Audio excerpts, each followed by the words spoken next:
fashion, both in person and online, as you've already seen with Mr. Bennett's appearance today via Zoom. We're now going to do that with our moderator, and I will get into her introduction in just a minute, but our moderator is actually going to be appearing online. So Ms. Dittman, Ms. Dupree, if you would go ahead and join me on the stage, and Judge Picorni as well.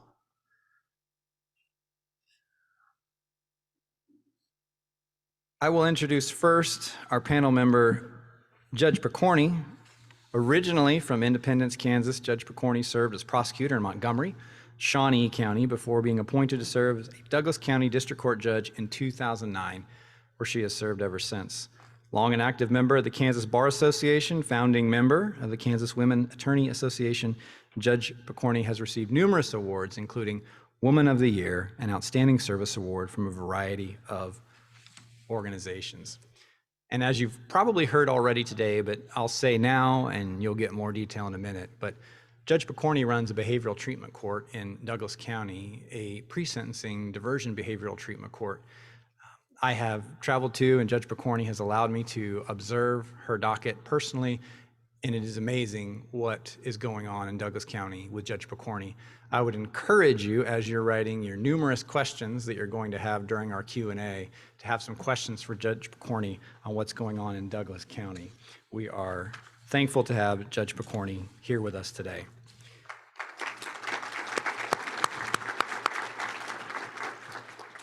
Next, we have Chanel Dupree. After graduating Washburn University School of Law, Ms. Dupree practiced for nearly a decade representing children as a guardian ad litem, parents attorney, and handled numerous high-conflict family law and juvenile law cases. Ms. Dupree also created the Sync 101 educational program in Johnson County. I can tell you that Ms. Dupree was practicing law when I was on the bench, and she was an excellent attorney, but she was truly an advocate for the children as a guardian ad litem. Since practicing law in Johnson and Wyandotte County, after serving with various child welfare organizations, Ms. Dupree has now been and currently serves as the Kansas City Regional Director for DCF. She was appointed to that in March of 2019. She manages staffing across 5 counties and over 450 employees in that role. She's ushered statewide courageous conversations and actions surrounding racial equality and the impact it has on children and families. She also chairs the Juvenile Justice Oversight Committee and has successfully revamped and restructured the functions of the JJOC to ensure compliance with the law and effectiveness when it comes to juvenile justice reform. I will tell you that Ms. Dupree is an author. I've read her book. She is a presenter. I've listened to her speak. She is a campaign advisor. I've watched her give a swearing-in ceremony welcoming for her campaign that she ran. She's also passionately involved in policies and laws that impact the community. Lastly, Ms. Dupree is co-chairing or part of a planning committee for the upcoming Kansas Racial Equity Collaborative Symposium that is happening this Friday in Lawrence, and I hope you have lots of questions for Ms. Dupree about that when it becomes time for our question and answer. Please welcome to the stage Ms. Dupree.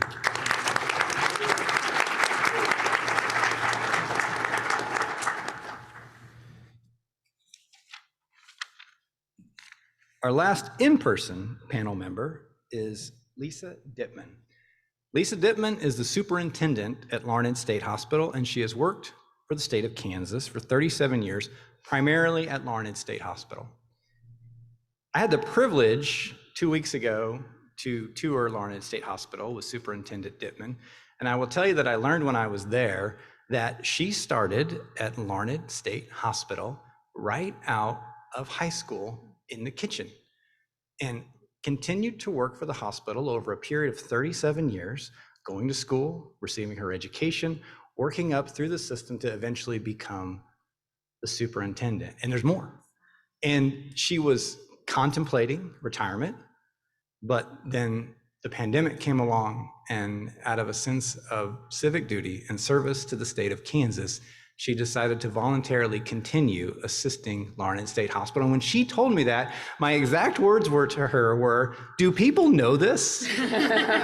Because I said, I want them to. I want them to understand the type of public service that we have here in Kansas at our state hospital. Please welcome Superintendent Lisa Dittman.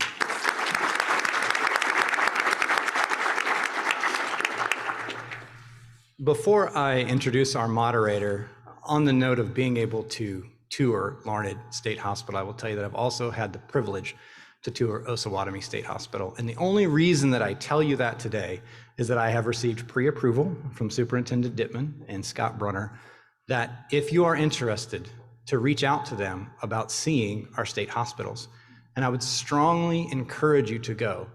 I had an amazing time meeting with the staff, the administration, had wonderful conversations, shaking the hands of the residents who are there in both facilities. I would encourage you to see. It helped me do what I do better. If it works for you and in your schedule, I would encourage you to visit our state hospitals.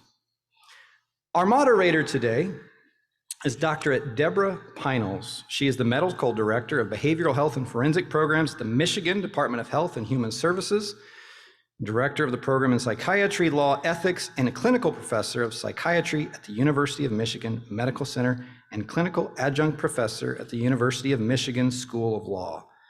Dr. Pinels' roles have included serving as Assistant Commissioner of Forensic Services, as well as the Interim State Medical Director for the Massachusetts Department of Health. She's worked in outpatient, inpatient setting, forensic and correctional facilities, as well as emergency rooms and court clinics. She's received public service awards and has been an expert witness in many cases. She's board certified in psychiatry, forensic psychiatry, and addiction medicine. She's one of our national speakers here today to moderate this panel on the Sequential Intercept model. And with that, I will now turn the panel over to Dr. Pinels. Please welcome to our Zoom stage, Dr. Pinels. Thank you. I'm just testing to make sure you can hear me. This is so interesting to do a hybrid, and I'm so sorry I can't be there in person, but I was toggling between tight schedules and I just really wanted to be there in one way or another. And I think it's just a testament to see how you are managing this hybrid model.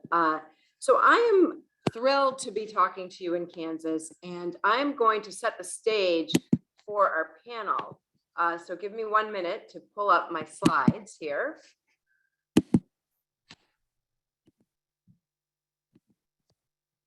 Let me just see. Can you see them? I can't see, so I know I need to get a yes. Yes. Yes, good. All right, excellent. This is great. All right, so what I'm going to be focusing on is improving court and community responses to individuals with mental illness, although I should say that we're really talking these days much more about people with complex conditions, co-occurring conditions, not just mental illness. But I'm going to be focusing on this after arrest period of time, which in the sequential intercept model lingo is intercepts really 2 through 5.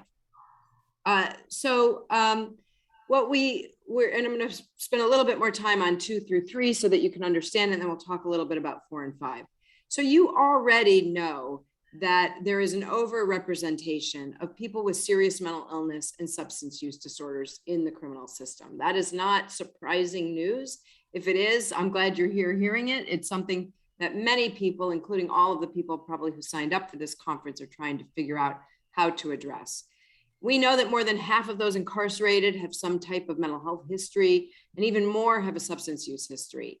And there's overlap between those because we know people with mental health issues, a large majority of them will also have a substance use problem. Now, I could talk a lot about the biology, about why these disorders co-occur. There's many different theories about chicken, egg, biology, nurture, nature. But regardless, once they appear in court or in the criminal system, many people will have overlapping issues. And many will require treatment. And treatment can be very complex in carceral settings, and it can be very complex for people who are moving in and out of jails, hospitals, emergency departments, because each time, unlike with diabetes, where if you're on insulin, you get your insulin and it's clear to say this is my insulin across these settings, with mental health and substance use disorders, people can look different in different settings. Their mental state might be different at different times, and it can be very difficult to maintain them on a continuous pathway for health. And that's one of the reasons why they're at high risk for reincarceration. I also don't have to remind you of the huge stigma that this involves for these individuals. people with mental health issues and substance use disorders have reduced access to care, even though we have parity laws. The parity laws aren't there where they need to be yet. There's limited housing, employment. There can be discrimination, isolation. They can perhaps some people would believe they're not held sufficiently responsible for their actions, so they may be over supervised, or they people might believe that they're less competent and more dangerous, and so there can be greater sanctions placed on them at different times. And of course, there are public safety interests as well, and there's emerging case law on what we do when people, and where the Americans with Disabilities Act fits in around violations for people who might be relapsing on substances or not taking their medicines for a serious mental illness. And then besides these tangible consequences like not having health benefits, there's all these collateral consequences.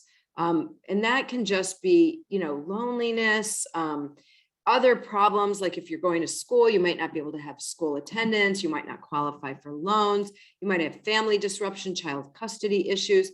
And so you get into all of these issues that once people are in the criminal system, makes it really challenging to rewrite that ship and change the trajectory of people's lives. The loneliness, ostracism, public humiliation, and trauma, frankly, that can occur from arrest to incarceration and return to community is really something that we don't talk enough about. I'm glad to hear people are talking about it more, but these are things that really can, again, impact people's lives. So this sequential intercept model is really the systems approach to behavioral health and justice, and it provides opportunities for thinking in a kind of organized way to address these issues and help people find alternative pathways when those are safe and appropriate. Now, the model was established and first promulgated in 2006 in a paper that was published in an academic journal by Mark Munitz and Patty Griffin, both very strong community-focused psychologists, psychiatrists, academics. And basically what they said is, we know that there's this overrepresentation problem, and we also know that people move through the criminal justice system in predictable ways. I mean, you can't get into the criminal system without an arrest. And then from an arrest, you have an arraignment. And then from an arraignment, you might have you may have time that you have to spend in jail. You may have a court appearance. There's things that happen in relatively predictable ways. And so what they posited in this sequential intercept model is if the court system or the behavioral health system could just know who these people are and identify them at different points in those decision-making processes of the criminal pathway, and then intervene and reroute people out and intercept their pathway, then perhaps we would reduce the penetration of people with mental illness in the criminal system altogether.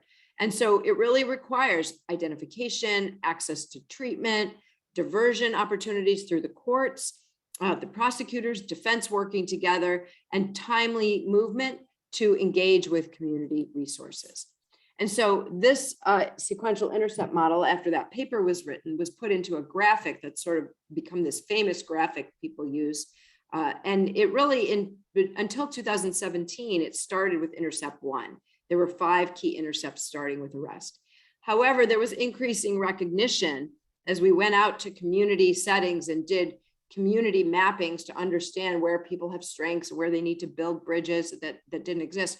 It really became clear that if we could avoid that touch with police in the first place, and this is well before some of the social unrest that we've seen since the pandemic, this was really just a recognition that if the behavioral health system had a better crisis care continuum, then perhaps people wouldn't need that police contact even at all. And so to intercept that pathway. So Intercept 0 was added actually in 2017.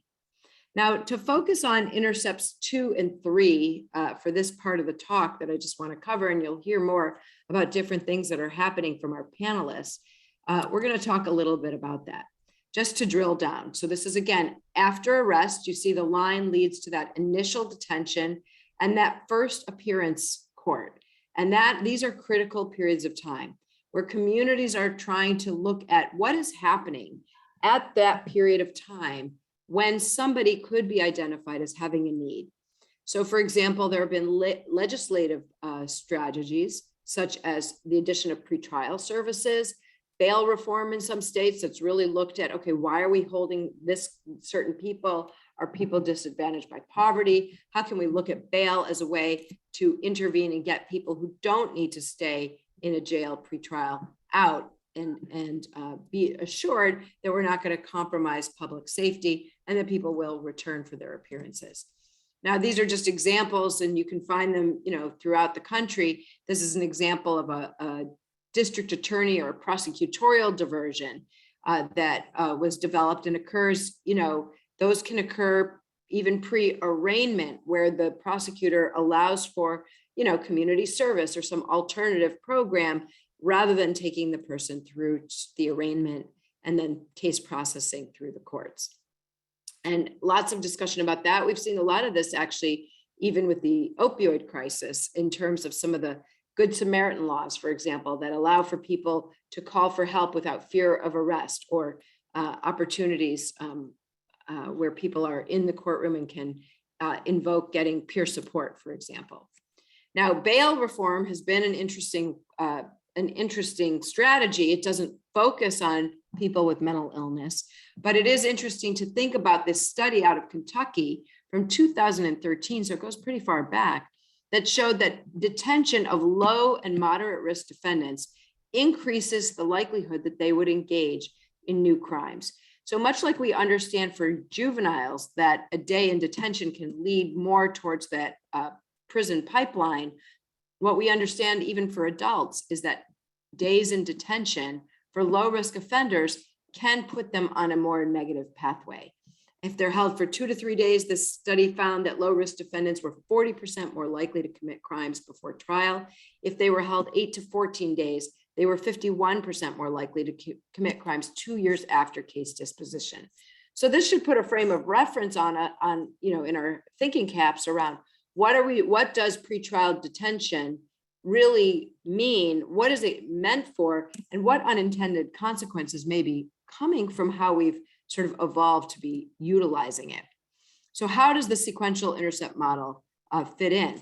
Another thing in particular, now I want to talk about the competency system, which has taken up a lot of discussion nationally, because this is at that point where somebody would be arraigned, but before they're adjudicated, if they have a serious mental illness or a serious cognitive issue like intellectual disability or dementia type illness, somebody will raise whether they're competent to stand trial. And then they get funneled into this forensic system. And that raises a whole host of other decisions that happen. And in every state, it's very different how this, how competency processes are handled. For example, who does competency evaluations? Are the evaluators certified? Are they qualified, even if they are certified, to be doing these evaluations? What recommendations are they making? What's the training? What does the statute require in terms of forming opinions about whether a defendant is restorable? What about if the defendant is unrestorable? What would happen then? And then what is the judge's options? What are the judge's options in terms of disposition? Order somebody for treatment for restoration, or perhaps even route them out through a probate or civil process.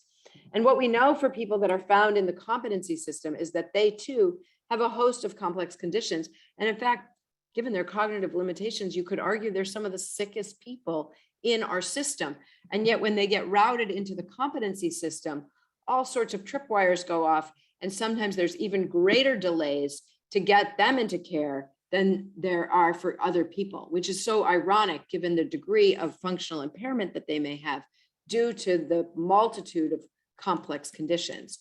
And so we've adapted, a colleague and I at Policy Research Associates, adapted the sequential intercept model and put competence to stand trial processes into that model, and really spoke about this idea that at intercepts 2 and 3, that is where competency takes place.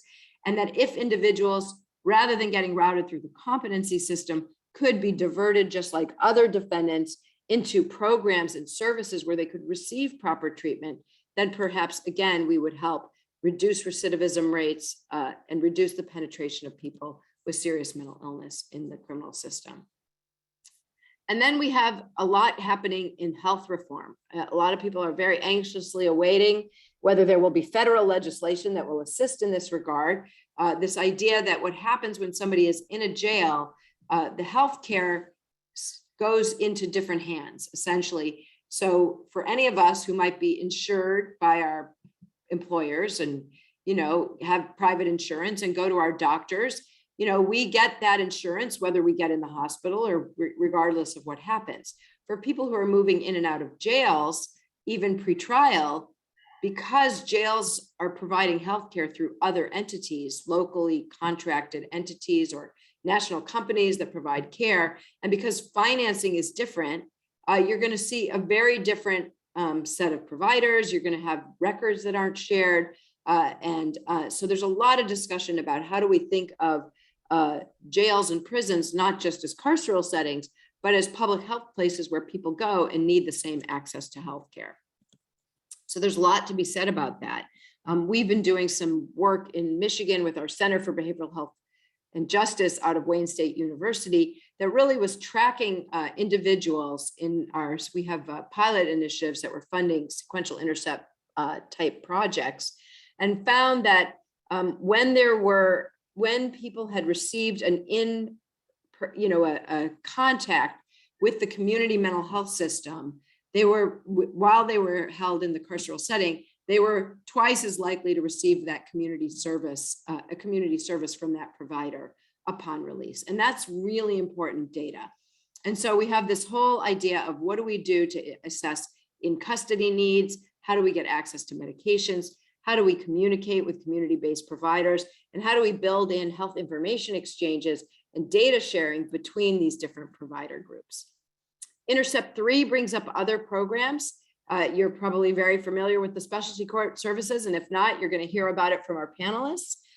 We've got lots of ability to utilize specialty courts, which were geared to reduce arrest rates, reduce the days people spent incarcerated, improve people's recovery from mental illness and substance use conditions, and obviously improve linkages to services. And mental health courts have been around for a while, not as old as drug courts, but really looking at the specialized docket for certain defendants with mental illness to use a problem-solving model as opposed to traditional criminal court processing. So you're really working with the participant every step of the way to try and help them achieve recovery and not return to the criminal system.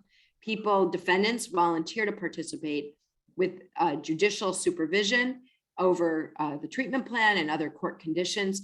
And because it is a criminal process, there is rewards, but also sanctions that might need to be utilized to help that individual. And success is predetermined through criteria that are set out. And so there's a lot to be said about mental health courts as one of the Intercept 3 kind of interventions. And then of course, drug courts, which go way back.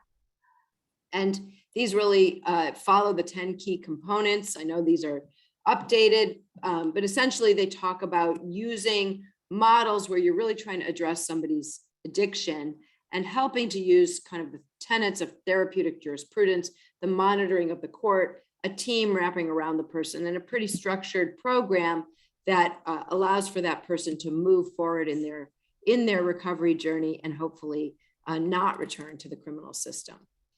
There's also a lot of evolving themes as we look at people then who are incarcerated, who then may be facing reentry, coming back to the community, Intercepts 4 and 5 with community supervision of probation or parole.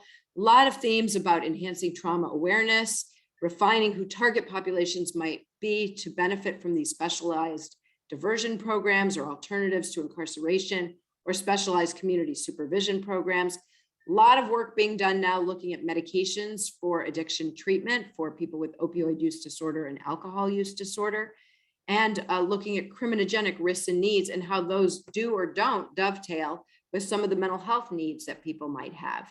And another area of focus that has been growing is looking at people not just as having co-occurring disorders, but multiple complex conditions. The people I've seen when I've worked as a psychiatrist in jails or in courts are people with mental illness.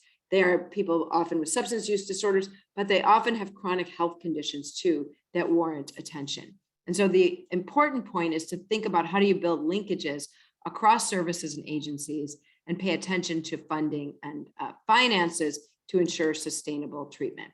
So with regard to Intercepts 2 and 3, I highlight these as a core conference, but remember they feed into Intercepts 4 and 5. And even though they may be brief, there are significant opportunities while people are funneling through the criminal system, and the opportunities at Intercepts 2 and 3, and frankly 4 and 5, or throughout this sequential intercept model, can take lots of different shapes and sizes. So that's kind of the overview. And what we're going to hear now from our panelists is we're going to hear more about what their programs are like, and then we'll be having some discussion with them. So let me shift gears. And I believe we're starting with Ms. Dittman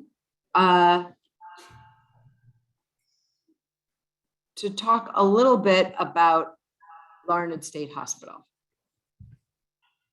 Okay, thank you. Can you hear me? Oh, can you hear me now? Is that better? Okay. Thank you. I will say this is a little odd having her behind me, so I apologize. Okay. Yeah, I'm looking like Big Brother out there. Right. Big sister, I guess. All right. So to talk about Larned State Hospital, Larned State Hospital actually has 3 programs. The hospital itself opened in 1914, and it initially started with the general psych population. And that population was at the hospital for many years, and then in the 1960s, also started taking children and adolescents until 2010, when those were moved to the community. But like I mentioned, the hospital, it has 3 programs: the Psychiatric Services Program, the State Security Program, and the Sexual Predator Treatment Program. So the Psychiatric Services Program, those are individuals that are voluntarily admitted or their civil commitments. Those individuals are screened by the Community Mental Health Center through one of the mental health centers in western Kansas. Larned State Hospital covers the 61 counties toward the western side of the state, and Osawatomie State Hospital has then the other counties on the eastern side of the state. So the Psychiatric Services Program is budgeted for 90 beds at Larned, and it has a current capacity of 74. And the voluntary admissions are only accepted if the capacity is at 85% or less. And in 2021, the Psychiatric Services Program admitted 827 patients and discharged 814. So that program is the same as what you would have at Osawatomie State Hospital. So then the second program is the State Security Program. This is the forensic program, and it does serve the entire state of Kansas. This program opened in 1939. So started out in 1914, things changed, and then along comes the other program in 1939 for the State Security Program. Then this program serves adult males and females that are referred through the district courts. And then there's also a security behavior unit there. And I'll talk a little more about that in just a minute, because most of the focus is going to be on the State Security Program for this presentation. And that program does have a total of 140 beds, but it has a current capacity of 100. So the third program at Larned, so remember we started in 1914, got to 1939. So in 1994, another program came to Larned, and that was the Sexual Predator Treatment Program. And that program is actually our largest program.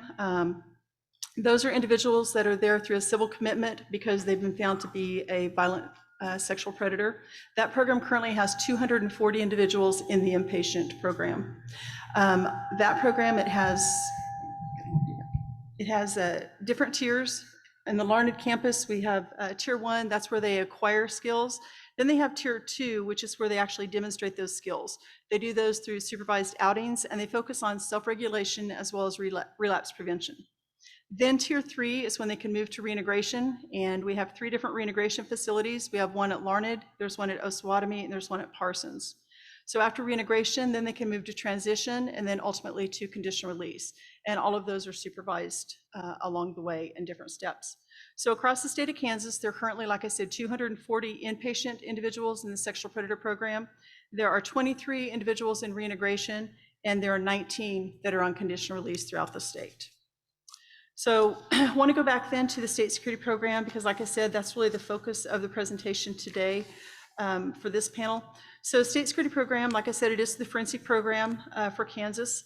And those individuals come there for a variety of reasons. It could be for competency evaluation, competency treatment, mental status evaluation, pre-sentence evaluation, not guilty due to lack of mental state, treatment of confinement, or for sexual predator evaluations.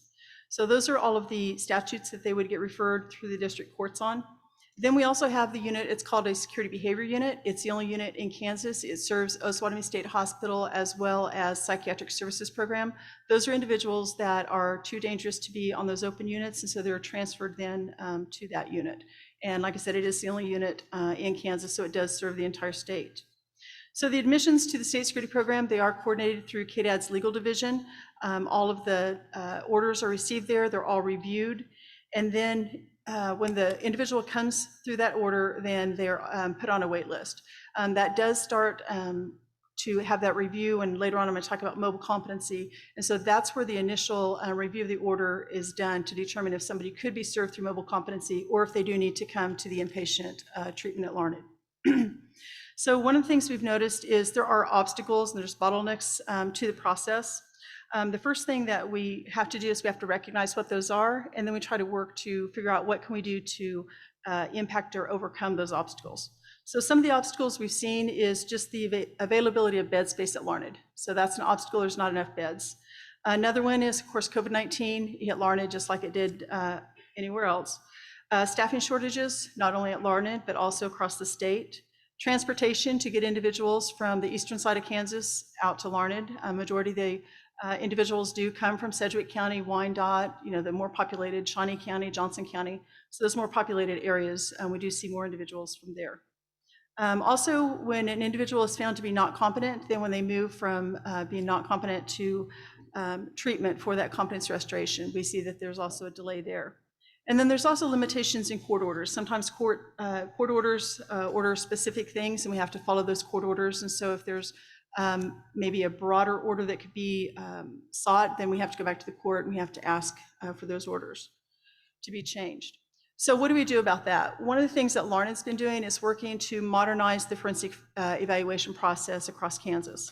In 2019, we did start developing processes for mobile competency. We entered a contract with the provider to serve as an agent of the state and to help us with that mobile competency process. Then in 2020, we introduced the idea more and more to judges, to sheriffs. We did a presentation, I think it was in 2020, 2021, to the Sentencing Commission, and then also to the Sheriff's Association. So our focus is to look at mobile competency as an alternative to coming to inpatient at Larned, because not everyone do we believe needs to come to Larned. And so in 2021, we did hire someone to focus on our wait list to try to work on getting more individuals served in the community. So to date, we have completed 86 evaluations through mobile competency, and that's been across 29 of the 105 counties in Kansas. So most recently, what we started doing, because most of those were competency evaluations, most recently we've started working on competency restoration. And we had a pilot project, and it's nice to see Shawnee County out here. In 2021, we did partner with Shawnee County for a pilot project to, we worked with the mental health center, with the jail, with judges. We had a very motivated group there to work with us. They let us open the jail to come in, and we actually sent an evaluator from Larned out to the jail. And we started with 4 individuals, and of those 4, one of them then had to come to Larned. It weren't able to be served there in the jail. 3 of them, though, were able to be served through the competency restoration process, and they worked through that, and they were actually found to be competent, so then they moved on through the court process. So like the Shawnee County project, we've had communication with Sedgwick County, wanting to get a pilot project started there. We actually this week started with 1 case in Douglas County, so we have 1 going on there. And then we've also, a couple of weeks ago, Johnson County, we're in conversations with them to see what can we do to start that as well. So it was actually the pilot project with Shawnee County that kind of kicked off House Bill 2697, and many of you have probably heard of that House bill. What it does is it expands the locations that forensic evaluations can be completed for restoration across the state. So like I said, not everyone do we feel needs to come to Larned. So with the changes in that House bill, which it has been approved by the Senate and also by the House, and it's sent to the governor's office for review and for consideration for signature, we feel like that's going to open up a lot more opportunity for us to continue to pursue that. And so every time we get a court order for someone, we do review that person's order and we take a look at that person. We have pre-admission information that we gather and we try to see, can they be served in the community or do they have to come to Larned? And so our plan is to continue to work with counties. We don't think this is for everyone. There are some individuals that they're going to have to come to Larned to the inpatient side. But with that House bill, it also allows us to expand the medications. So there's some provisions in there that allow us to work on medicating individuals that are not competent to stand trial. So we think that is also going to be very helpful as we move this process forward. So with that, that's kind of where I guess I'll stop and turn it back over. Great. I think when I hear what you're doing in Kansas, it's really cool because this issue around the competency, you make it like it was so easy and matter of fact, but I'm sure building out the mobile team and then trying to move towards the restoration issues, getting the legislation to move forward to try and more modernize these competency statutes that were built a long time ago when all care was delivered in a hospital setting and we didn't have this number of people in competency cases that were arising. So I really appreciate that. I think what we'll do is I do want to have more discussion, but I'm going to have each of our speakers present on their programs, and then we'll come back and do a roundtable conversation. So next is Ms. Dupree. All right. Hello to everyone. So I'm Chanel Dupree, and I am the Kansas City Regional Director for the Department for Children and Families. However, I was asked to come here today because I am also the chair of the Juvenile Justice Oversight Committee. And so the JJOC is what we call it. The JJOC is a statutorily created multidisciplinary group of folks who represent all of Kansas, right? So it's folks in all three branches of government, it's community organizations, it's individuals with lived experiences. And this was created as a result of Senate Bill 367. And if you recall, back in 2016, the state of Kansas did something amazing. We said, we are going to look at the data, we're going to look at the information, we're going to hear lived experiences, and we're going to believe it. We're going to believe that juveniles don't do better in the justice system, right? In actual facilities, that juveniles do better if they're able to stay in their communities with their families and get the support that they need. And so not only did the state of Kansas go through this, I'll call it a learning journey, but then our legislatures actually funded it. Right? They funded it, which is amazing, that we actually are able to now use funds that typically went towards facilities and use it for community programs. And so that's what Senate Bill 367 was. There is different measures and different requirements that are in that bill, but as a result, this multidisciplinary group came to be, and we meet 4 times a year.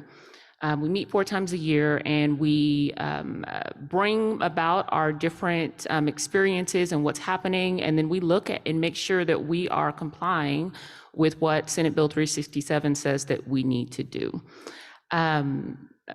So just in regards to mental health and how that shows up, with juveniles, we know that the data shows that juveniles who are involved in the criminal justice system, about 70% of them have some type of diagnosable mental health issue, right?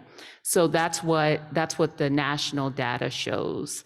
And just as it relates to how that shows up regarding the JJOC, we have a screening tool, right, that we know that our various jurisdictions are using, the YLS.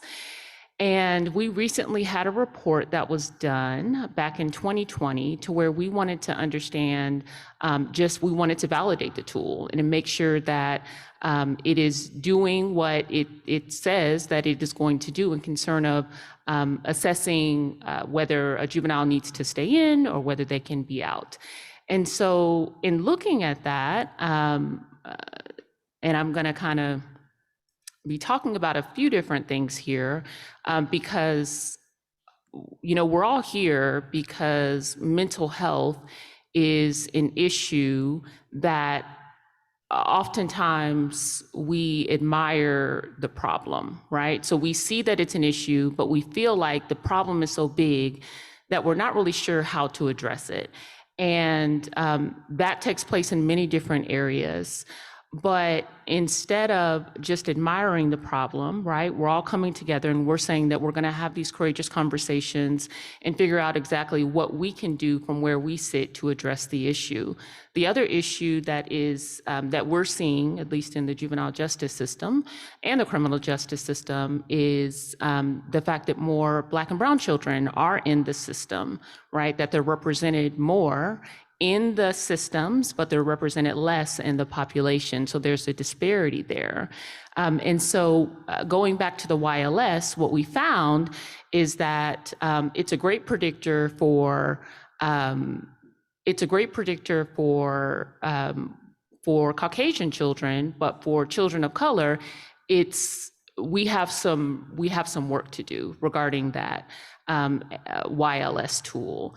And so just the JJOC is really committed to understanding what are the cultural, how can we be more culturally competent regarding the tools that are necessary and that are needed for youth who are involved in our system.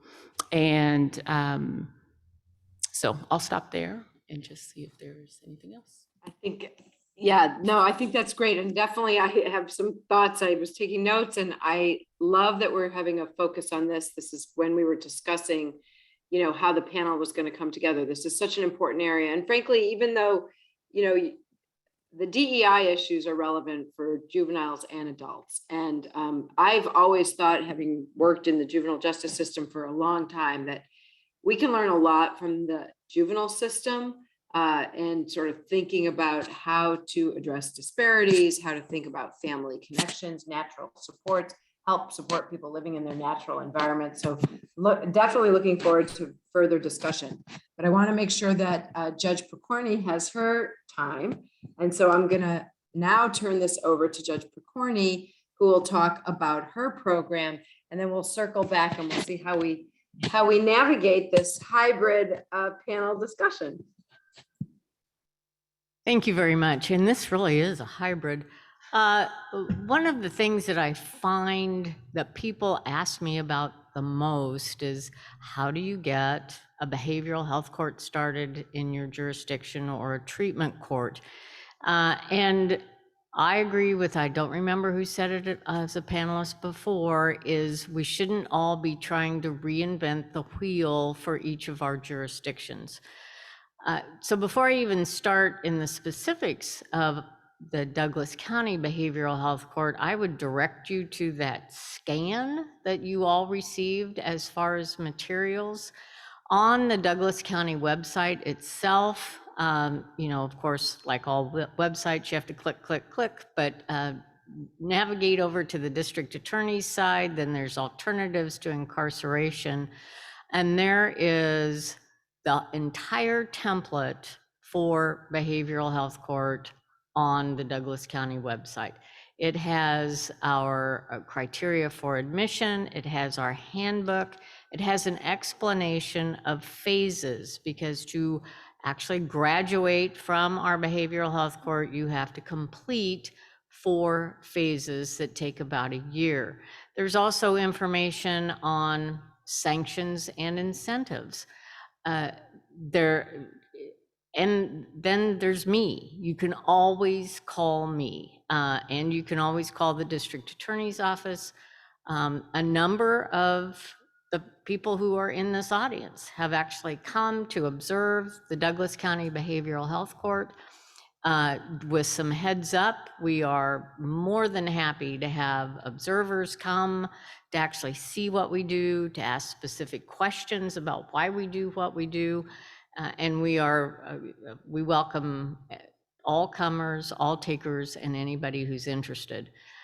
Also, we're having a 3-person graduation on April 28th. If anybody would like to attend a graduation for Behavioral Health Court, call me. We will see what kind of room we have and make a spot for you so that you can just see the success stories that do come out of Behavioral Health Court. The Behavioral Health Court in Douglas County is a diversionary court. No pleas are required. It's even less diversionary in that there is no requirement to sign documents admitting to the facts of the crime. It is pre-plea, pre-arraignment, as much as we can do. You are admitted into Behavioral Health Court first by application. We find that most of the applications into Behavioral Health Court do come from the defense attorneys. However, we've had a number of applications that have actually come from clinicians, from police officers, the prosecutors. Any number of people have made applications, and there's no limit or prohibition against any other certain people making application. In fact, I think the person who wants in Behavioral Health Court can make his or her own application if they're so inclined. Once a party has made that application, the district attorney's office is the first reviewer. They have first veto. Obviously, the district attorney is an elected official and answers to the public and has to exercise that discretion as to whether or not somebody is simply too much of a risk to community safety to be allowed in. But once they pass the scrutiny from the district attorney's office, that person is then sent for an actual psychiatric evaluation by a clinician, a social worker, who is on the Behavioral Health Court team. The team then receives that evaluation and this is the criteria. The person has to either be severely mentally ill, SMI, or severely and persistently mentally ill. And then the second criteria is that their crime has to in some way relate to the fact that they are mentally ill, that they have had a psychotic break with reality. Many people we have who end up in Behavioral Health Court have received treatment, have been on medication before, but then as happens with all of us, whether we're taking medication for our high blood pressure or for mental illness, we decide we're feeling just fine and we don't need that anymore. But that they've quit taking their medication and have had then another mental health crisis.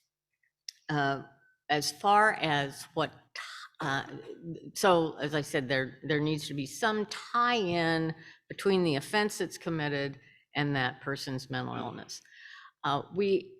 As Judge Russell said, we don't take people who've committed murders, no sex offenses, but we have not made any artificial limitations concerning, say, crimes of violence. A number of people who end up in our Behavioral Health Court have committed a crime of violence, maybe even aggravated battery with a weapon, but it's against their mother. And have been living at home because due to their mental illness, they've lost their job, they have become isolated, the family's taken them in. And then as part of that mental health crisis, they have physically attacked members in the household. The members of the household, it's our experience, do not want their family member prosecuted.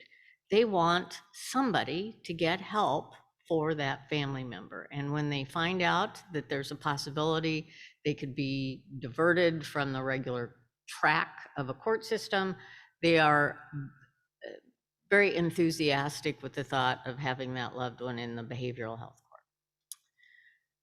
From there, once they are, the team reviews the evaluation. It's a consensus, usually as to whether somebody should be in or should be out. Many of the people who enter behavioral health court have co-occurring disorders. Methamphetamine seems to be a very common drug of choice among the mentally ill. And there's some evidence that for people who are schizophrenic, it helps quiet those voices. So they are self-medicating, and that doesn't go well when we actually try and combine that with psychotropic medications. So we are often also dealing with issues of addiction. So we do have DECA, which is our substance abuse provider in Douglas County. They are on the team. We often require inpatient drug and alcohol or addiction treatment before they're even admitted, because we've got to get that under control before we can deal with the behavior and the mental health issues. The program lasts at least a year, oftentimes more often. Judge Russell and I were talking about phase 4, which should only be 90 days, and that's a stability part of the phase where we want people to have a job or the best sort of employment they could possibly get based upon their circumstances, housing, and be sober for 90 days. I can't even remember how many people we had to cancel their graduation that morning because the night before they were in detox. The dealing with that addiction issue with the mental health issue is very difficult. So that's sort of the rundown. I do want to tell all of you that Douglas County is the best county in Kansas.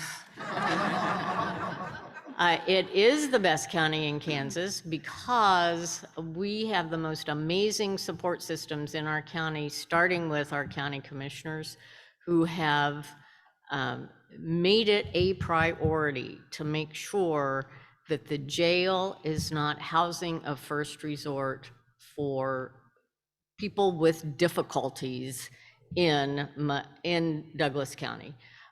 They have worked very hard to set up programs from pretrial release to funding a behavioral health court to making sure that house arrest can be free for people, that GPS monitoring can be free for people, because it is cheaper to pay for those devices and services than it is to keep somebody in jail.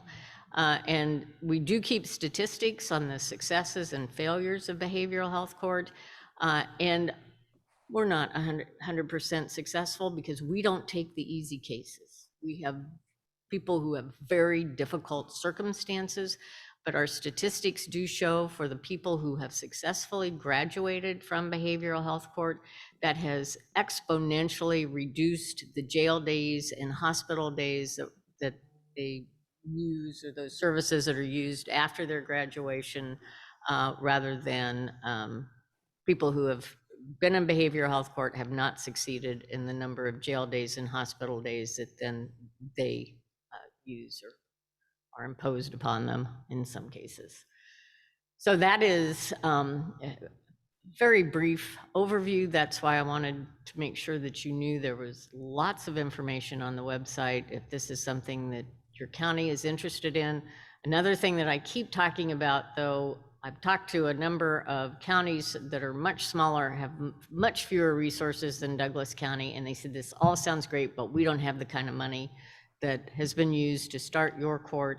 And I want to start talking about change of venues, making that easier for a smaller county, maybe say Franklin County, which is just south of Douglas County, that if we can get Franklin County to put some money in the pot, we'll take so many of their people in our behavioral health court because we already have it set up, we already have the systems, we already have the providers, and we can expand this beyond just the borders of a judicial district or one county. I think that's great. I mean, Your Honor, you're doing such great work. I love to hear the details of how you've been able to establish it. It's also super interesting to think about consolidation. That's come up in a number of jurisdictions that I've worked with where, you know, not everybody can have a specialty court. And so how do you get people into those? And are there ways with transfer of jurisdiction to allow that to happen? So there are a number of questions that have come up both in the chat and then in our discussion, things that came up that I want to pose to people. And I think what I'll do is maybe I'll just do these in sort of random order just to moderate and keep the conversation going. I want to start with kind of a broad lens about race, equity, and the like. One of the chats came in saying, language matters, and sometimes we call people the mentally ill as opposed to people with mental illness and the like.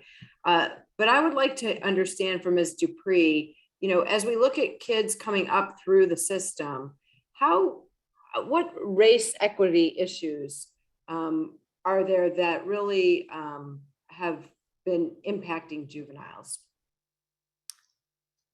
Well, when we look at really any system, so my wheelhouse is child welfare, and it mirrors the juvenile justice system just in regards to what the data is telling us and what the statistics show, and then what families are telling us. And what we know is that for children of color, they are more likely to end up in the child welfare system and the juvenile justice system. And typically people, will have the conversation, well, it's not race, it's poverty, right? Because we know that poverty has many different, it impacts people's access, it impacts resources, it impacts all these things. But the other piece in this is that once a child is in the system, they still have worse outcomes for children of color, right? So they're more likely to be moved, they're less likely to get their medication, they're less likely to reintegrate with their parents. So all of these things are happening. And so, I'm really interested in diving deeply into this topic because oftentimes we'll have programs, practices, and policies, and we'll say, well, this has a 90% success rate. But then when you begin to ask some follow-up questions, like, so what's the success rate for children of color? It's a lot lower, right? So that's what we're finding in a lot of our different solutions, because we're all here because we want to fix it, right? We want to figure out what the issue is.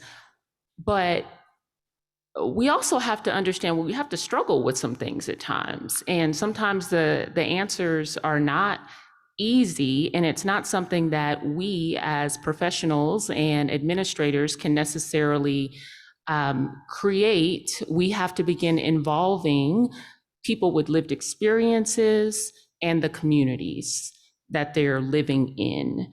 Because just like things will work differently for frontier Kansas versus an urban area versus a rural area, it's the same thing. And so it's really important that we understand that there's typically a lot of different factors that are happening. I'll just say that we've been going on a learning journey just within the child welfare system where we're asking the question, well, how did we get here, right? So this is something that's not just Kansas specific, it's nationwide. And so if it's nationwide, that means that there's something happening. And so we've been looking at the history. We've been looking at how our programs have been structured. We've been looking at the mistrust at times that families have with these systems that have been developed. And then we've been asking the question, well, who's doing it right? Like, who's doing it differently? And how can we do that, right? But we can't ever get there if we can't have these types of conversations. I'm from the Midwest, so born in Nebraska, raised in Oklahoma, moved to Kansas for law school, and met and married my law school sweetheart, the love of my life. And what I know for sure is that we're a very polite people in the Midwest, right? We're very polite. We have very safe conversations about the weather, which is abnormal in all three of those states that I just mentioned. And we talk about sports teams, and we have these very safe conversations.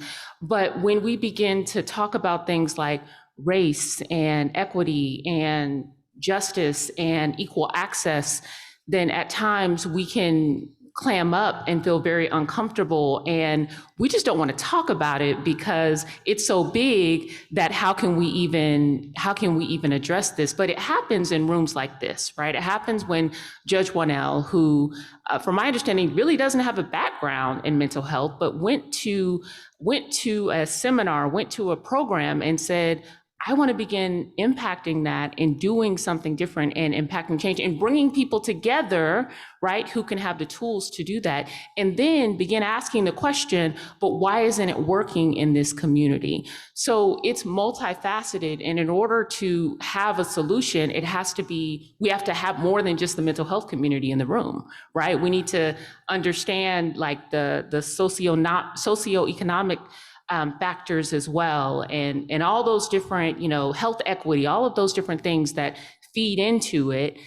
How can we, right? What would it take? What would it look like if things were equal? And if juveniles, sometimes what you have is you have people who are asking for help. I had a situation where a judge asked me to take a case. And I said yes. And this young lady, my soon-to-be client, came to my Sync 101 class. Sync 101 is where I taught a class for 5 years explaining how all the systems work. And she came to the class, and I had been teaching this class for 5 years. I met with I'm used to a room full of people who don't want to be there, right? Who are upset that they're there. I can teach through anything. So I'm teaching, but she was the most combative, most vocal person that I had ever taught before. And it was something because I'm laughing to myself thinking, she's my client and she has no idea that I'm about to represent her. Fast forward, I couldn't reach her. And I end up finding out that she was at a hospital. She was at a hospital because she had tried to commit suicide. And so I show up to the facility and she walks through the doors and she sees me standing there and she just burst into tears. And she begins to tell me about just severe depression and how all she needed was help, and how when she asked for help, her children were taken.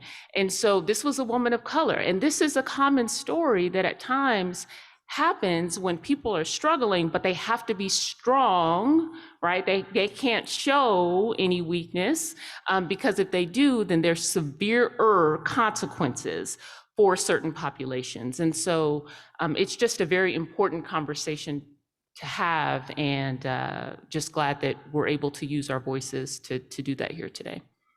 Yeah, that's Dr. such a Pinels, if you can hear me, and I hate to interrupt you, I was just going to let you know we have a few minutes left for question and answers. I know you're monitoring that. This is really weird talking to the screen, but I know that you're monitoring the chat for questions. I'm going to walk around the room. If anybody has a question for our panel, we do have a few minutes left. So go ahead, Dr. Pinels, and if I have a room question, I'll let you know, and I'll interject when there's a break. So if you have a question in the room, go ahead and raise your hand, and I will come to you for one of our panel members. Perfect. And let me just say there's emerging literature on racial disparities in terms of access to specialty courts, racial disparities in the competency system. So this is not just juveniles. And I think opening that dialogue at the outset, I think is really good. And the more you can talk about it and look at data, and boy, those Midwesterners are nice. And there's a lot of gray skies to talk about in Ohio and Michigan. And teams, sports teams. So let me just turn this to Judge Picorni. There's a couple of questions for you. One was, how long has the behavioral health court in Douglas County been in implementation? And are there ways that an individual could be routed before an adjudication into a hospital, or is competency the only route for them? And I'm not sure if that's for Ms. Dittman, but I'll throw those out to you, Judge Picorni, first. The first participant was in 2016 in Douglas County. And then it's expanded every year since then. And we carry about an average load of 20 people at a time. We found at one time we had 30, it was just too many. And so 25 is what we consider as our sweet spot. It's the number of people we can have. And so we're doing that. You have to be competent in order to be in behavioral health court because you're waiving a lot of rights to be part of behavioral health court. Right now, we have somebody who is at Larned, and we are awaiting a restoration to competency, and that person may then be a participant in behavioral health court. I don't know if that was the question. Yeah, no, I think that's great. Maybe just while I have you, and then I'll turn to Ms. Dittman. Are there any offenses which are automatically excluded? And then also, can you tell us about sanctions and rewards that you use? Murder and sex offenses are automatic. If there's a dead body, you're not allowed in behavioral health court. And then sex offenses, we think is beyond our abilities. When we first started behavioral health court, I'm a judge. When you don't do what I tell you to do, what do I do as a judge? You're going to jail. I'm not putting up with this. You're going to jail. Well, I got retrained as handling behavioral health court. And so we actually have an interesting system of, based upon the things that you participated in for a week, you get tickets. And then we have a store, and you can take the tickets to go reward yourself at the store. And we have candy and fun foods and rubber inspirational bracelets, and some electronics like wireless earbuds, some makeup. I always get those gift bags at Clinique. I'm a Clinique buyer, but half the stuff in there I don't want. And so we package them up, and those are in the store. I mean, it's just, kind of fun, things like that. As you progress, one of the incentives is you don't have to come to court as often.